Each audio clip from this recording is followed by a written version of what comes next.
Ja, goddag og velkommen i kontoret. I denne video skal vi kigge på funktionen fx lige med x i anden, og vi skal regne på, hvad hældningen bliver på sekanten.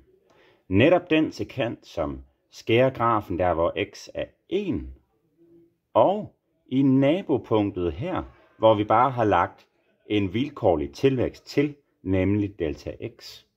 Det vil sige, det er sådan lidt ubekendt, hvor langt der er mellem de her to punkter vandret. Men vi kan måle det som delta x, hvis vi vil. Så for at gøre det, måle hældning for den her sekant altså, så skal vi jo bruge formlen for en sekanthældning, som vi har her.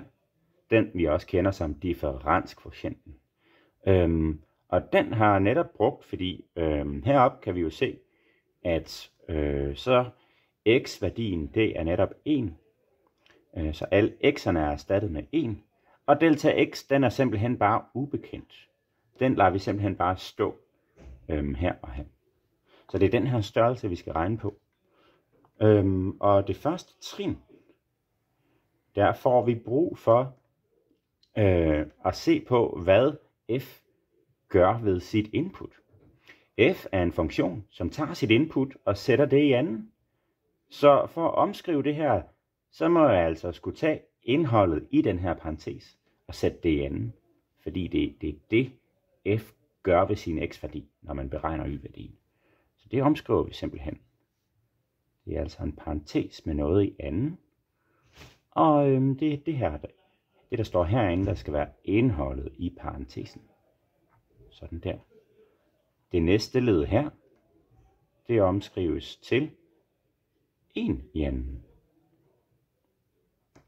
Og delta x her i nævneren, den lader vi bare stå. Så her kan vi altså se, at det første led i tælleren blev omskrevet til det her. Og det næste led i tælleren blev omskrevet til det her. Forskriften for f var fuldstændig nødvendig for at kunne gøre det. Nå, lad os se på, hvordan vi kommer videre. Tælleren er der, hvor der sker mest her. I første led har vi kvadratet på en toledet størrelse. Og for at kunne gange den ud, så får vi brug for en kvadratsætning. Nemlig første kvadratsætning, der ser sådan her ud her. Og på A's plads står der 1, og på B's plads står der delta x. Så vi skal simpelthen bare følge den her formel her. Vi får altså 1 i anden plus delta x i anden plus 2 gange 1 gange delta x. Så alt det jeg har skrevet her svarer til det første led her. Og så skal vi bare lige huske den der minus 1. Og vi har stadig den her irriterende nævner, som er delta x. Vi skal regne lidt videre på det her. Der trænger til at blive ryddet op på tællerens plads. Og vi kan se med det samme, at 1-tallet her, 1 i anden, der bare giver 1.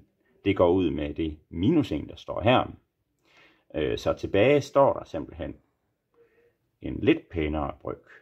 Delta x i anden plus 2 delta x. Det hele divideret med delta x. Vi kan gøre tælleren endnu pænere, fordi der er to led, som begge to indeholder noget med delta x. Så kan vi jo netop hive det uden for en parentes. I er blevet så gode eksperter i at faktorisere. Og det er netop det, vi får lyst til, når vi ser udtryk, hvor alle led har den samme faktor i sig. Så vi smækker delta x uden for en parentes. Og inde i parentesen kommer der til at stå delta x plus 2. Så kan vi kigge på den her brøk her. Og nu er vi ekstra glade, fordi på tællerens plads ganger vi med delta x. Men i nævneren ganger vi sådan set også bare med delta x. Så det svarer til, at vi kan forkorte den her brøk med delta x. De går ud med hinanden. Så tilbage står der bare det, der står på tællerens plads her. Delta x plus 2. Og kan vi reducere mere på det her? Nej, det kan vi ikke. Man kan måske gøre sig nogle tanker om, hvilken værdi det her udtryk nærmer sig, når delta x bliver meget, meget lille. Altså når vi flytter på de her punkter, flytter det her punkt tættere på det første. ligesom vi gjorde i den første øvelse. Det her træk med at forkorte brøken, det kan man teknisk set også gøre her, ved at dividere alle led med delta x. I princippet så svarer det jo til, at jeg tog for eksempel 3 gange 5 divideret med 3. Og så bare sige, at vi kan forkorte den med 3, og så er det lige med 5. Og det kan man jo hurtigt se, fordi den her brøk, den også giver 15 delt med 3, som også giver 5, for eksempel. Men vi har altså beregnet sekantens hældning. Den bliver delta x plus 2. Og hvis man kigger på den der opgave 0, som I lavede, så kan man måske se en pæn sammenhæng mellem sekantens hældning og den delta x, man havde valgt. Det var alt for denne gang. God arbejdslyst.